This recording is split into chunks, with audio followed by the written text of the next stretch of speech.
नमस्कार मंडळी, लक्ष्मीच्या पावलांनी या मालिकेच्या आजच्या भागात आज आपण बघणार आहोत. सरोजला चेक करण्यासाठी डॉक्टर घरी आलेले असतात. तेव्हा डॉक्टर म्हणतात की हे बघा, तुम्ही सर्वांनी यांच्याशी बोलणं खूप महत्त्वाचं आहे आणि यांना कॉन्शियस ठेवणं खूप महत्त्वाचं आहे. जर ह्या अनकॉन्शियस झाल्या तर यांच्या तब्येतीसाठी ते अजिबात चांगलं नसेल. त्यामुळे तुम्ही यांच्याशी बोलत राहा. आणि बरं झालं की विजेचा झटका हा तीव्र नव्हता, नाहीतर मग अजून खूप मोठा प्रॉब्लेम होऊन बसला असता. मी आता काही मेडिसिन्स दिल्याय, त्याप्रमाणे सगळं काही चालू द्यात, असं म्हणून डॉक्टर आता तिथून निघून गेलेले असतात. तर सगळ्यांना आता कळलेलं असतं की विजेचा झटका खरंच खूप जोराचा होता. मग सरोज अद्वैतला म्हणते की अद्वैत, मला आता जरा बरं वाटतंय, म्हणजे पहिल्यापेक्षा जरा बरं वाटतंय. तू एक काम करतो का, मला जरा माझ्या रूमपर्यंत सोडतोस का? तर अद्वैत म्हणतो की हो आई. अद्वैत आता सरोजला घेऊन तिच्या रूमपर्यंत जाणार असतो आणि त्यासाठी सरोजला तो उठवत असतो. पण त्याच वेळी नैना आणि रोहिणी दोघीही आता काहीतरी मध्ये खुसपट काढतात आणि उगाचच आता कलाने किती मोठं पाप केलंय हे सगळ्यांना ते दाखवून देत असतात. नैना म्हणत असते की मॉमीला, अहो कलाकडनं किती मोठी चूक झाली आहे ना. नाही, बरं झालं की ह्या सगळ्या गोष्टी थोडक्यात निभावल्या, नाहीतर आज सरोज मॅडमच्या जीवाचं काही बरं वाईट झालं असतं तर. रोहिणी म्हणते की हो ना ग, बरोबर बोलतीयस तू. आता सगळेजण त्यांच्या बोलण्याकडे इग्नोर करतात, परंतु अद्वैतला मात्र त्यांचं हे बोलणं पटलेलं असतं. कारण आता वेळ त्याच्या आईची असते आणि त्याच्या आईवर ह्या सगळ्या गोष्टी बितलेल्या असतात. अद्वैतला दुसरी बाजू तर माहीत नसते, परंतु त्याला आता हे दिसत असतं की कशा प्रकारे माझ्या आईची तब्येत खराब झाली आहे आणि ती कलाच्या चुकीमुळे झाली आहे, म्हणजे कलाच्या वेंधळेपणामुळे झाली आहे. आज माझ्या आईला शॉक लागलाय, जो कधीही लागला नव्हता. आज माझी आई काहीतरी सफर करते फक्त आणि फक्त कलामुळे, कलाच्या वेंधळेपणामुळे, आणि आता मात्र मी तिला माफ करणं शक्यच नाहीये. मग अद्वैत आता सरोजला घेऊन खाली आलेला असतो. तिच्या रूममध्ये तो तिला सोडतो, तिच्या रूममध्ये तिला बसवतो आणि म्हणतो की आई, आता तू थोडा वेळ आराम कर. अद्वैत म्हणतो की आई, मी बाहेरच आहे, जर तुला काही लागलंच तर मला सांग. तर सरोज म्हणते की थांब अद्वैत, उद्या काय आहे तुला माहिती आहे ना. तेव्हा अद्वैत म्हणतो की हो आई, मला माहिती आहे, उद्या होळी आहे आणि होळीची आम्ही सर्व तयारी करतो. तुला तयारी करायची काही एक गरज नाहीये, तू आता फक्त आराम कर. सरोज म्हणते की अद्वैत, मला जरा दुसऱ्या गोष्टीवर बोलायचंय. हे बघ, देवाची पूजा ही स्वच्छ मनानेच व्हायला हवी. उगाच प्रथेला प्रथा म्हणून ही सगळ्या गोष्टी करायच्या नाहीयेत. म्हणजे आपल्या मनामध्ये जर नसेल तर देवासाठी ती गोष्ट करण्यात काहीही अर्थ नाहीये. हे बघ, उद्या होलिका दहन आहे आणि मागच्या वर्षीप्रमाणे आबा तुला याही वर्षी तिच्यासोबत पूजा करायला सांगतील. तू ह्या जरा गोष्टींचा काही विचार केलायस की नाही केलाय? आणि जर अजून तू ह्या गोष्टीचा विचार नसेल केला तर एक गोष्ट लक्षात घे, पहिल्यांदा हा विचार कर की तुम्ही दोघं जोडपं आहात की नाही आहात. तुमच्या नात्यात साम्य नसेल तर सोड, परंतु तुमच्या नात्यात आनंद आहे का हे शोध. तुला सांगू का, तुझ्या मनात जर नसताना तू तिच्यासोबत पूजेला बसला, तिच्यासोबत तू पूजा देखील केली, या सगळ्यामध्ये तू देवाला फसवशील, परंतु स्वतःला मात्र फसवू शकणार नाही. आणि तसंही ती मुलगी सध्या घरामध्ये काय काय करतीये, काय काय दिवे लावते, या सगळ्या गोष्टी आजच्या उदाहरणातून तर तुला स्पष्ट झाल्याच असतील. हे बघ अद्वैत, माझं तर तुला स्पष्ट म्हणणं आहे की यावेळी होलिका दहनाच्या वेळी तू तिच्यासोबत पूजेला बसू नकोस, तिच्यासोबत पूजाही करू नकोस. हे बघ, आपल्याकडे एक प्रथा असते, होळीच्या दिवशी आपण मळवट भरत असतो आणि तो मळवट सुनेच्या हातून भरला जातो. त्यामुळे मी तुला सांगतेय की तू डायरेक्टली तिला सांग की तू मळवट भरूच नको, मग प्रश्नच उरणार नाही. आणि तसंही कुंकाचा मळवट ह्या सुवासिनी भरत असतात आणि तू तिला तिची बायको मानतो का, हे जास्त महत्वाचं आहे. आता मला सांग की तुला वाटतं का की ती तुझी खरंच बायको आहे, ती तुझी जोडीदार होण्याच्या लायकीची आहे? हे बघ, तसंही तू आतापर्यंत आबांच्या होला हो म्हणत राहिलास. आबांमुळे तुला ते लग्न देखील करावं लागलंय. आबांच्या सांगण्यावरून तू हे लग्न केलंय आणि आतापर्यंत त्या कर्माची फळं भोगतोय. अद्वैत, तू या सगळ्या गोष्टींचा बारीक विचार कर. अरे, हे खूप भयानक आहे. म्हणजे जर आपल्या जोडीदाराबद्दल आपल्याला काही वाटतच नसेल, त्याच्याबद्दल काही फिलिंग्सच नसतील आणि तो जर आपल्या स्टेटसचा नसेल, आपल्या लायकीचा नसेल, तर त्याला जोडीदार म्हणून तरी काय उपयोग आहे? असं सरोज कलाच्या बद्दल आता अद्वैतच्या मनात विष पेरायला सुरुवात करते. आणि आज जे काही झालेलं असतं त्यामुळे अद्वैतला सुद्धा असं वाटत असतं की आई आता जे काही बोलते ते 100% खरे. आतापर्यंत सरोजचं म्हणणं त्याला 60% बरोबर वाटत होतं आणि 40% कुठेतरी तो आता कलाचा विचार करत होता. पण आजच्या उदाहरणानंतर त्याचं मन अतिशय चेंज झालेलं असतं आणि त्याने ठरवलेलं असतं की आता मी माझ्या मनाची 100% तयारी केलेली आहे आणि मला आता कळलंय की नाही, ती खरे माझ्या स्टेटसला शोभत नाही, ती मला शोभत नाही, तिचे आणि माझे विचार खूप वेगळे आहेत, ती खूप वेंधळी आहे, मी खूप परफेक्शनिस्ट आहे, असा वेंधळेपणा कधीही करू शकणार नाही. मला प्रोफेशनल मॅनर्स येतात, तिच्याकडे अजिबात प्रोफेशनल मॅनर्स नाही आहे. आणि म्हणून आता अद्वैत सरोजला सांगतो की आई मला तुझं सगळं म्हणणं पटतंय आणि तू जसं सांगते तसंच आता मी करेल. तुझ्या म्हणण्याप्रमाणे मी देवाला आणि मला दोघांनाही फसवणार नाहीये. तुझ्या म्हणण्याप्रमाणे मी उद्या तिच्यासोबत पूजेलाही बसणार नाही. तेव्हा सरोज म्हणते की व्हेरी गुड अद्वैत, तू खरंच खूप चांगला डिसिजन घेतला आहे आणि I am proud of you की तू माझा मुलगा आहेस. खरंच मला आता तुझं बोलणं खूप पटलंय. तेव्हा अद्वैत म्हणतो की आई ठीक आहे, आता तू आराम करत बस, मी बाहेर आहे, काही लागलंच तर मला सांग. तेवढ्यातच आता काहीतरी खडबडीचा आवाज येतो, त्यामुळे सरोज आणि अद्वैत दाराच्या दिशेने बघू लागतात. तेव्हा अद्वैत म्हणतो की आई काही काळजी करू नको, मी आहे ना, मी बघतो कोण येते. मग अद्वैत आता बाहेर निघून गेलेला असतो. तर इकडे रात्रीच्या वेळी संगीता आणि बाबा जेव्हा झोपलेले असतात तेव्हा संगीता अतिशय खडबडून जागी होते, कारण तिने स्वप्नामध्ये बघितलेलं असतं की काजल आहे, ती काजल बेडवर पडलेली आहे, तिच्या आजूबाजूला झोपेच्या गोळ्या पडलेल्या आहेत आणि तिने झोपेच्या गोळ्या घेतलेल्या आहेत आणि काजल एकटक बघते नुसतं. काजलने त्या सगळ्या झोपेच्या गोळ्या खाल्ल्यात आणि त्यामुळे काजलची परिस्थिती सगळी बिघडलेली आहे असं आता संगीताला वाटू लागतं आणि संगीताला ते स्वप्न पडलेलं असतं. संगीता आता काजू असं म्हणून जोरात झोपेतून उठते. झोपेतून ती जागी झालेली असते. बाबा आता संगीताला सांगू लागतात की संगी अगं काय झालंय, काही वाईट स्वप्न वगैरे बघितलंयस का तू? अगं तू झोपेत होतीस, तुला काहीतरी वाईट स्वप्न पडलं असेल. संगीता म्हणते की अहो मला आता खूप चिंता वाटायला लागलीये. बाबा म्हणतात की अगं पण झालंय तरी काय? संगीता म्हणते की थांबा 1 मिनिट. संगीता पहिल्यांदा काजलकडे येते. काजलच्या रूममध्ये ती आलेली असते, त्यावेळी काजल ही झोपलेली असते आणि काजलला बघून संगीताला कुठेतरी बरं वाटतं. त्यामुळे संगीता आता बाबांना सांगू लागते की अहो आज जेव्हा कला घरी आली होती ना तेव्हा काजल अगदी रडत रडत घरी आली होती. खूप रडत होती ती. कलानेही तिला विचारलं की काय झालंय म्हणून, परंतु त्यावेळी तिने अशीच थातूर मातूर काहीतरी उत्तरं दिली. अहो आता कलीला याबद्दल काहीच माहित नाही ना, आपण तिला कसं सांगणार की सोहमरावांचं आणि काजलचं असं असं चाललंय म्हणून, नाहीतर मग ती या सगळ्या गोष्टीचं टेन्शन घेईल. म्हणून आतापर्यंत आपण तिलाही सांगितलं नाहीये, म्हणून मी तिला आज काही सांगू शकले नाही. पण आपल्याला तर माहिती आहे ना खरं कारण काय आहे, काजल असं का वागते, काजल का रडते, आपल्याला सगळं काही माहितीये. पण आपण करू तरी काय करू शकतो आता? मला आता काजलची खूपच चिंता वाटायला लागली आहे, मला तिची खूप काळजी वाटते. आणि आज तसं स्वप्न देखील मी स्वप्नामध्ये बघितलं की आपल्या काजलने झोपेच्या गोळ्या खाऊन जीव दिला. असं म्हटल्यावर बाबा म्हणतात की अगं संगे काय हे? संगीता म्हणते की काय करू मी, असं स्वप्न मला पडलं आता.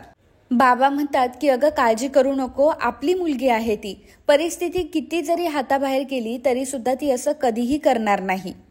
संगीता खूप रडत असते, त्यामुळे बाबा तिला शांत करतात आणि म्हणतात की संगे आता जास्त विचार करू नकोस या सगळ्या गोष्टीवर, जे काही होईल ते चांगलीच होईल आणि आपली काजल कधीही असं वागणार नाही, असं चुकीचं पाऊल कधीही उचलणार नाही, त्यामुळे चल झोपायला. मग बाबा आणि संगीता आता तिथून निघून गेलेले असतात.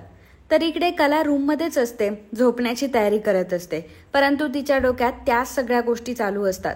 ती तोच गोष्टीचा विचार करत असते की कसं काय शक्य ही गोष्ट, मी तर सकाळी गिझर बंद केला होता आणि तरी सुद्धा गिझर कसा काय चालू झाला, गिझरचं बटन कसं काय ऑन झालं. कला आता व्यवस्थित आठवत असते आणि तिला व्यवस्थित आठवतं की नाही तिने गिझर बंद केला होता. तिला आता कन्फर्म आठवलेलं असतं की तिने गिझर 100% बंद केला होता. आणि मग ती विचार करते की मी तर माझ्या साईडने गिझर बंद केला होता, परंतु गिझर ऑन कसा काय झाला. मग त्याच वेळी अद्वैत तिथे येतो. आता कलाला अद्वैतला सांगायचं असतं, म्हणून कला अद्वैतला म्हणत असते की चांदेकर ऐक ना, परंतु अद्वैत मात्र आता तिचं काहीही बोलणं ऐकत नसतो. कला अद्वैतच्या मागे मागे फिरत असते, परंतु अद्वैत तिचं ऐकतच नसतो. मग शेवटी आता कला अद्वैतचा हात पकडते आणि म्हणते की चांदेकर ऐक ना. आता अद्वैतला खूप राग येतो. अद्वैत तिचा हात झटकतो आणि म्हणतो की मला हात लावू नकोस हा, प्लीज माझ्या अंगाला हातही नाही लावायचा आहेस तू. कला म्हणते की चांदेकर प्लीज ऐक ना, मी काय म्हणते ते. अरे मी ते बटन खरंच ऑन नव्हतं ठेवलं. माझी सकाळी आंघोळ झाली तेव्हाच मी ते बटन बंद केलं होतं. तेव्हा अद्वैत म्हणतो की एवढं सगळं होऊ नये तुला हेच बोलायचंय का? तुला कळतंय का तू काय केलंयस ते? किती केअरलेस तू वागली असते. अगं माझ्या आईचा प्रश्न इथे.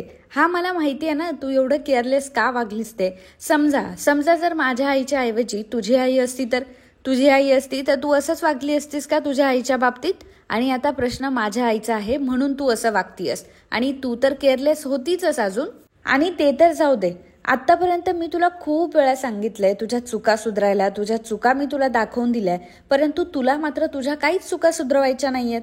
तुझ्या 3 चुका तर मी आता लगेच सांगू शकतो. पहिली चूक म्हणजे तुला कधीही स्वतःची चूक मान्य नसते. दुसरी गोष्ट म्हणजे तू प्रचंड वेंधळेपणा करतेस. आणि तिसरी गोष्ट म्हणजे तू असं समजतेस की दुसऱ्याला काही अक्कलच नाहीये, समोरच्याला अगदी शून्य अक्कल आहे. आणि एवढ्या चुका तू करून सुद्धा तुला असं वाटतं की समोरच्याला त्याचा काही फरकच पडत नाही. कला म्हणते की चांदेकर, अरे मी तुला ह्या सगळ्या गोष्टी कशा सांगू. अरे मी तुला खरंच सांगतेय की मी तो स्विच बंद केला होता आणि तू बघितलं ना, मी चप्पल घालून बाहेरून काठी घेऊन आले आणि स्विच बंद केला. मग त्यानंतर आपण दोघांनी एकत्र येऊन आपण सरोज मॅडमला बाहेर घेऊन आलो की नाही. आणि एवढं सगळं असताना मी करेल का या सगळ्या गोष्टी? अद्वैत म्हणतो की मग दुसरं कोण करणार आहे या सगळ्या गोष्टी? स्वतःची चूक ना तुला कधी मान्यच करायची नसते. तेव्हा कला म्हणते की अरे, तेव्हा अद्वैत म्हणतो की हो, हे आरे कार्य करत राहा नुसती आणि नेहमी दुसऱ्याला शिकवत जा. तुला दुसऱ्याला शिकवायचं सोडून काहीही येत नाही. आणि समजा तुझ्याकडनं जर एखादी चूक झाली ना तरी सुद्धा तुला मात्र ती चूक ऍक्सेप्टच करता येत नाही, कारण तू 1 नंबरची इगोइस्ट बाई आहे. मला माहितीये आतापर्यंत मी तुला चांगलं ओळखलंय की चुकूनही समोरच्या व्यक्तीकडून तुझा इगो जर दुखावला गेला ना तर तू मात्र समोरच्या व्यक्तीला सोडतच नाही. आणि सेम टू सेम हेच तू माझ्या आईसोबत आज वागलीयस. तेव्हा कला म्हणते की चांदेकर, अरे बस कर, मी असं कधीही वागणार नाही. तुला मी अशी वाटते का? सरोज मॅडमवरती राग काढण्यासाठी मी सरोज मॅडमला अशा प्रकारचे काही शिक्षा देईल का? चांदेकर, अरे तुला असं वाटलंच तरी कसं? आता मी तुला कसं समजावून सांगू की या सगळ्या गोष्टी मी नाही केल्यात? तेव्हा अद्वैत म्हणतो की त्याची काही गरजच नाहीये. तुला मला समजावून सांगायची काही एक गरज नाहीये, कारण ऑलरेडी मला सगळ्या गोष्टी कळल्यात. आणि तसंही मला तुझं काही ऐकायचंही नाही, कारण तू कोण आहेस आणि काय आहेस ना हे आता मला चांगलंच कळलंय. तुला एवढी गोष्ट कळायला पाहिजे होती की लास्ट टाइम मागच्या वेळी जेव्हा तू माझ्या आईला धक्का दिला होता तेव्हा मात्र मी तुला घराबाहेर काढलं होतं. तुला हे कळायला पाहिजे की मी माझ्या आईच्या बाबतीत किती जास्त पॉझिटिव्ह आहे ते. तिला जरा जरी काही झालं तर त्रास देणारा दुसरा कोणी असो, परंतु मी मात्र त्या व्यक्तीला अजिबात माफ करत नाही.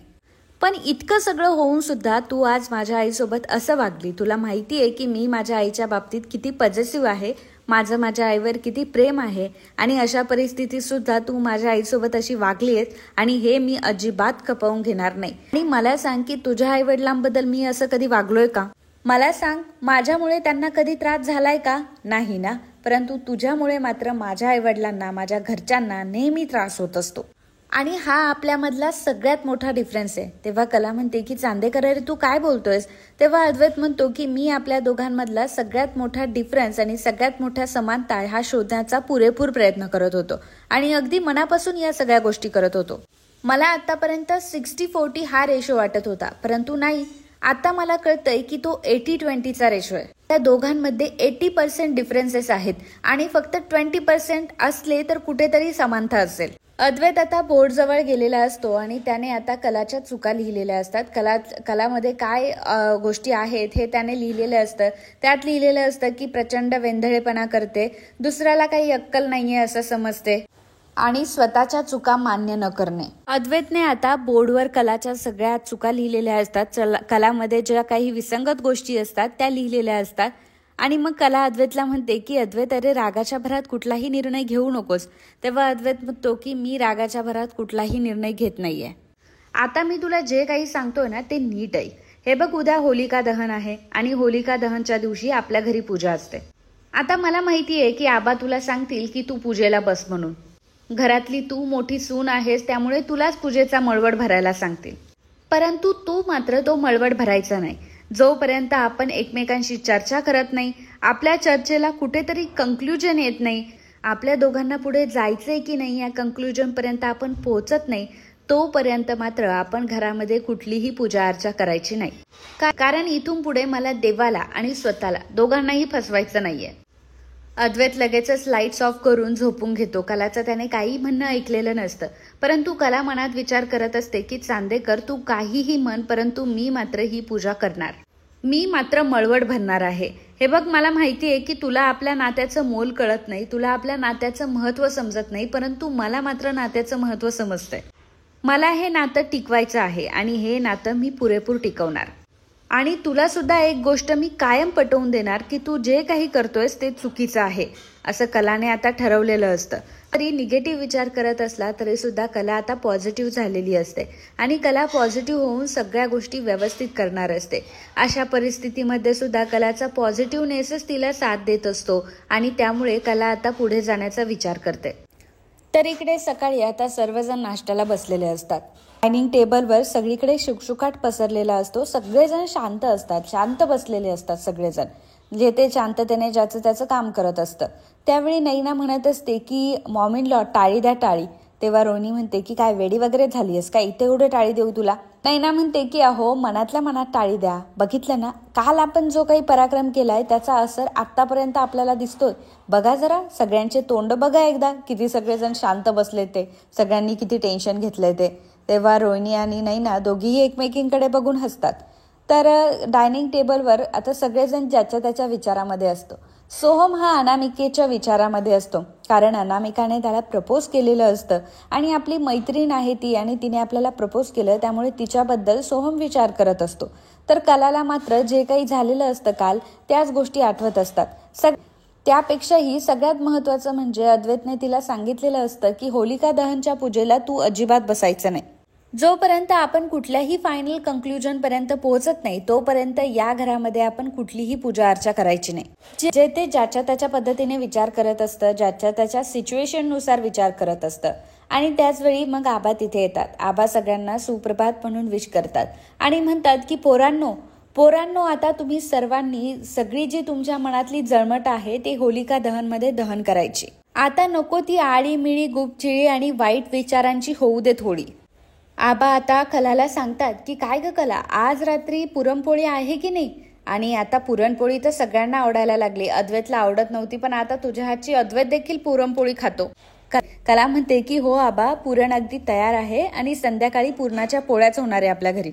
कला अद्वैतला पोहे वाढायला जाते, परंतु अद्वैतने पोहे घ्यायला नकार दिलेला असतो. तेव्हा सरोजला मात्र खूप आनंद होतो. कला आणि अद्वैतमध्ये जे खटके उडत असतात ते बघून सरोजला मात्र खूप आनंद होत असतो. तर इकडे रजनी आणि कला दोघीही किचनमध्ये असतात. रात्रीच्या स्वयंपाकाची त्यांची तयारी सुरू असते.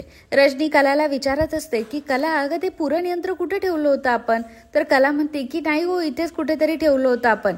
आणि त्या दोघींचं बोलणं चालू असताना त्याचवेळी तिथे नैना आलेली असते. आता नैना तिथे किचन ओट्यावर पुरण वाटलेलं बघते आणि तिला पुरण खूप आवडत असतं, त्यामुळे थोडंसं वाटीमध्ये घेऊन नैना पुरण खाते.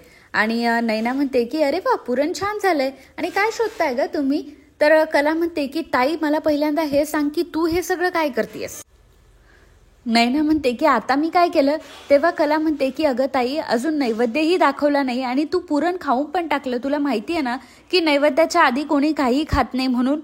रजनी म्हणते की काय अगं नैना, काय केलंस तू हे. अगं पुरण कशाला खायचं, नैवेद्य दाखवायचा होता ना आपल्याला. नैना म्हणते की रजनी मॅडम, तसंही माझं लग्न होऊन अजून 1 वर्षही नाही झालंय आणि मला नव्हत्या माहिती तुमच्या ह्या रीतीभाती. कला म्हणते की ताई, अगं ह्या रीतीभाती कळण्याचा काही मार्गच नाही. कला म्हणते की ताई, अगं तुझ्या लग्नाचा याच्याशी काही एक संबंध नाहीये. आपण जेव्हा आपल्या माहेरी होतो, घरी होतो, तेव्हा आई देखील असंच करायची. आतापर्यंत आई ज्याप्रमाणे आपल्याला शिकवत होती, ज्याप्रमाणे जे काही करत होती त्याचप्रमाणे मी शिकत आली आणि तू सुद्धा त्याच घरामध्ये राहत होतीस ना. आता कलाचं हे बोलणं नैनाला खूप खटकतं, त्यामुळे नैना म्हणते की ए शटाप हा कला, प्लीज काही बोलू. रजनी म्हणते की नैना, अगं काय चुकीचं बोलली बरं कला, जे काही आहे ते बरोबरच तर बोलली. तेव्हा नैना म्हणते की ओ रजनी मॅडम, प्लीज तुमचे जे हे काही मागासलेले विचार आहेत ना ते तुम्ही प्लीज माझ्यावर लादू नका. मला जे काही करायचंय तेच मी करणार. आणि तसंही ज्या काही अंधश्रद्धा आहे ना त्या तर आम्ही मानतच नाही, त्यामुळे हे सगळं विचार करण्याची माझ्यावर तर अजिबात वेळ येणार नाही. त्यामुळे तुम्ही तुमच्या डोक्यातले हे विचार काढून टाका, ह्या फक्त अंधश्रद्धा असतात. त्याच वेळी आबा येतात आणि म्हणतात की नैना बस. आबा सांगतात की हे बघ नैना, ह्या अंधश्रद्धा नाहीयेत.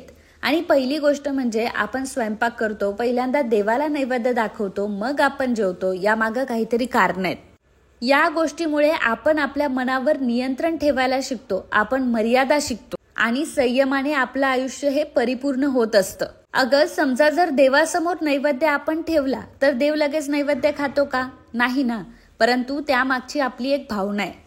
पहिल्यांदा दुसऱ्याला खाऊ घालायचं आणि मग आपण खायचं. परंतु हा विचार तुझ्या मनामध्ये मात्र कधी येणार नाही, कारण तू मात्र कधी दुसऱ्याचा विचारच करणार नाही ना. असो नैना, तुला कितीही समजावून सांगितलं तरी तुझ्या डोक्यात काही प्रकाश पडणार नाही. त्यामुळे कला आणि रजनी, तुम्ही एक काम करा, तुमचं काम करा. नैनाला मात्र खूप राग आलेला असतो. नैना विचार करत असते की ही कला प्रत्येक वेळी मला तोंडावर पाडते, प्रत्येक वेळी माझ्या चुका ह्या जगाला सांगून देत असते. अरे हा म्हातारा आहेच अजून माझी डोर ओढायला. इकडे कला ही देवासमोर बसलेली असते आणि देवाला हात जोडून ती मनातल्या मनात देवाची प्रार्थना करत असते. देवाला ती सांगत असते की देवी आई, तुला माहिती आहे की सगळं जे काही चाललंय ते तुझ्यापासून लपून नाहीये. सगळ्या गोष्टी अगदी तुझ्यासमोरच तर घडताय. मला ही पूजा करण्याची खूप इच्छा आहे, होलिका दहनची पूजा मला करायची आहे. परंतु चांदेकरच्या मनात काय चाललंय हे तुला माहिती आहे ना. मला माहिती आहे ना की चांदेकरला असं वाटतंय की मी मनमानी करते, परंतु मी जे काही करते ते माझ्या संसारासाठी करते. अंबाबाई, माझ्या मनात चुकीची भावना अजिबातही नाहीये, फक्त गरज आहे तुझ्या आधाराची. माझ्या मनात फक्त राहून राहून एकच विचार येतोय की मी जो विचार करते तो बरोबर आहे ना. मी काही चुकीचा विचार तर करत नाहीये ना. बस मला याच गोष्टीचं टेन्शन आहे अंबाबाई. तू फक्त एकदा मला सांग की मी जो काही विचार करते तो बरोबर आहे ना, मी काही चुकीचा विचार करत नाही ना. त्याच वेळी अंबाबाईच्या फोटोवरील आता जे फूल असतं ते फूल खाली पडतं. अंबाबाईने फूल पाडून कलाला सांगितलेलं असतं की तू जे काही करतेयस ते बरोबर करतेयस, तुझं काही एक चुकत नाही. त्यामुळे कलाचे जे काही भ्रम असतात किंवा तिला जे काही वाटत असतं त्या सगळ्या प्रश्नांचे उत्तर आता तिला मिळालेले असतात. त्यामुळे ती खुश असते. तर इकडे होळीची आता सगळी काही तयारी झालेली असते. रात्रीच्या वेळी होळी वगैरे लावलेली असते, फक्त पेटवायची असते. आता होळीभोवती कलाने अतिशय सुंदर अशी रांगोळी देखील काढलेली असते आणि कला रांगोळी काढत असते. कला सुद्धा अगदी छान रेडी झालेली असते, खूप सुंदर ती दिसत असते. रजनी आता कलाजवळ येते आणि कलाला ती म्हणते की अरे वा, अगदी नावाला साजेल अशी रांगोळी काढली आहेस हा कला तू. तेव्हा कला म्हणते की थँक्यू रजनी मॅडम. आणि प्रसादाचं काय झालं? तेव्हा रजनी सांगू लागते की हो, कुरमुरे आणि फुटाणे एकत्र करून ठेवलेत अंजूने सगळे आणि प्रसाद सुद्धा रेडी आहे. त्यामुळे आता सगळी तयारी झाली आहे. कला आता एवढा पुढे सहभाग घेत असते, सगळ्या काही गोष्टी करत असते. त्यामुळे सरोज आणि अद्वैत दोघंही एकमेकांकडे बघत असतात. जणू काही या गोष्टी करण्याचा तिचा छंदच आहे, कारण तिला मोठेपणा मिरवायचा असतो. या सगळ्या गोष्टीमध्ये ती कशी बरोबर आहे किंवा तिलाच सगळं कसं जमतं हे तिला दाखवायचं असतं आणि मोठेपणा मिरवायचा असतो. यामध्ये मनापासून ती काही करत नाही, स्वतःसाठी काही करत नाही, दुसऱ्याला दाखवण्यासाठी फक्त गोष्टी करते. दुसऱ्याने तिचं कौतुक करावं म्हणूनच ती ह्या सगळ्या गोष्टी करत असते. तेवढ्यातच आबा तिथे येतात. आबा म्हणतात की झाली का रे सगळी तयारी होळीची? त्यावेळी रॉकेट म्हणतो की हो आबा, सगळी काही तयारी झालेली आहे, तुम्ही एकदा बघा बरं कशी तयारी झाली आहे. आणि सगळं काही रॉकेट स्टाईलने झालंय, सगळं काही या रॉकेटनेच केलंय. आता मला सांगा ही सगळी तयारी कशी आहे आबासाहेब? तेव्हा आबा म्हणतात की अरे रॉकेट, किती बोलतोस रे तू, बरं जा चल आता बाकीची तयारी करून घे. कला मात्र खूप काळजीमध्ये दिसत असते, कारण तिला तिच्या संसाराचं पडलेलं असतं. अद्वैत कितीही काही म्हटलं तरी नाही नाही नाही नाहीचा रट त्याने लावलेला असतो.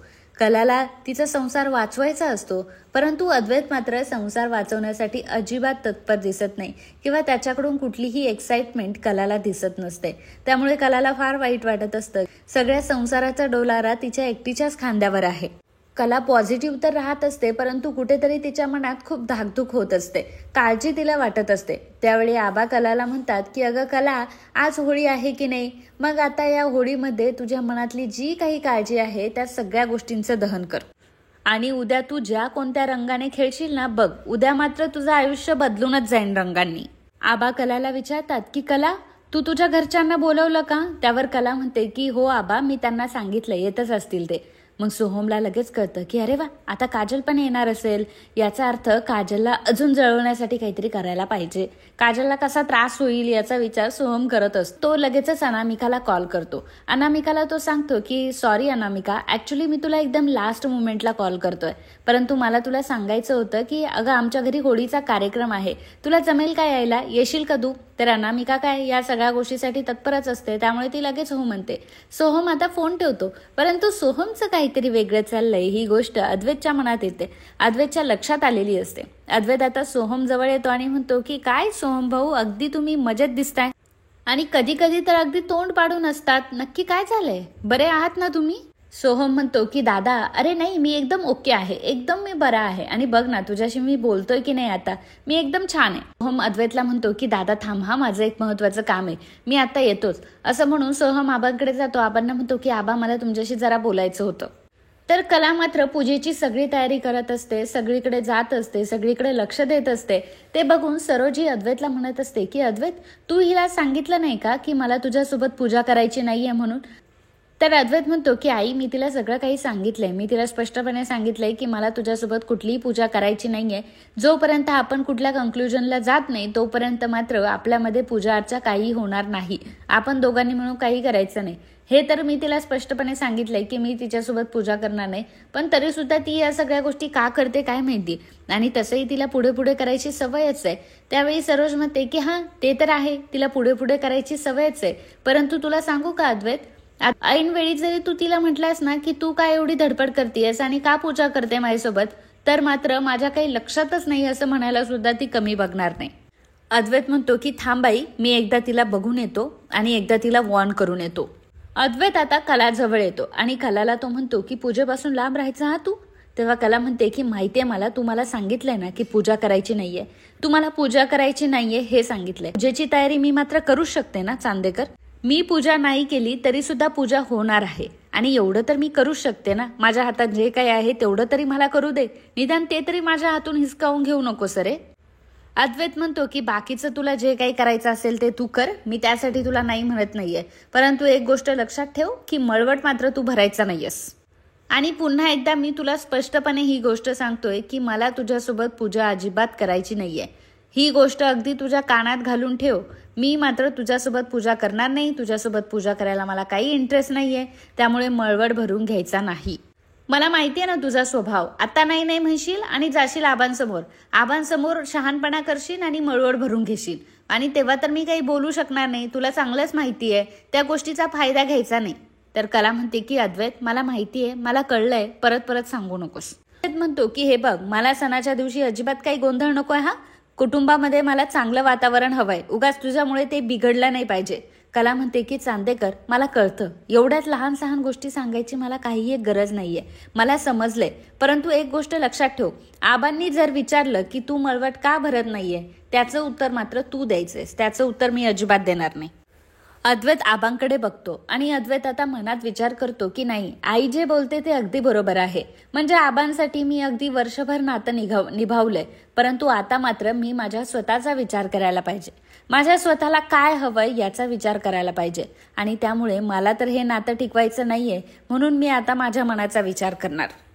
अद्वैत या सगळ्या गोष्टींचा विचार करत असतो. आणि मित्रांनो, आजचा हा भाग इथेच संपतो. पुढील भागात आपल्याला बघायला मिळणार आहे रजनीने नैनाला सांगितलेलं असतं की ते मळवट भरायचं ताट आहे ना, ते नैना आता मळवट भरायचं ताट घ्यायला जाते, परंतु त्यावेळी तिने आता कलाच्या पायात पाय घातलेला असतो आणि तिला पाडण्याचा ती प्रयत्न करत असते. आता अद्वैतही त्यावेळी पुढे येत असतो. नैनाने कलाला पाडून दिलेलं असतं तोंड आता डायरेक्टली मळवटाचं जे ताट असतं त्यामध्ये जाऊन पडतं, आणि त्यामध्ये बरोबर आता तिच्या माथ्यावर मळवट लागलेला असतो, मळवट तिने भरलेला असतो. हे सगळं बघून सगळ्यांना खूप आश्चर्य वाटतं. तेव्हा आबा म्हणतात की अरे वा, देवी आईने पोरी तुझा मळवट स्वतःच भरून घेतला, देवी आईने तुमच्या दोघांची ही गाठ अगदी स्वर्गामध्ये बांधली आहे, आणि आज मला खात्री पटली की तुमच्यासारखे नवरा बायको कुठेही नाही आणि तुमच्यासारखी जोडी कुठेही नाही. पोरी आज तू मात्र सगळ्या गोष्टी दाखवून दिल्या. मग कला आता मनामध्ये विचार करत असते की चांदेकर, सणाचा तमाशा नाही झालाय तर सोहळा झालाय. ही गोष्ट तुला कधी समजेल हे मला माहित नाही, परंतु आज मात्र मला देवी आईने खूप मोठा संकेत दिलाय. मी नको म्हणत असताना किंवा तू नको म्हणत असताना सुद्धा देवी आईने माझा मळवट भरून घेतला. याचा अर्थ देवी आईला आपल्या दोघांनाही सोबत बघायचंय. देवी आईला आपण दोघं संसार करताना हवे.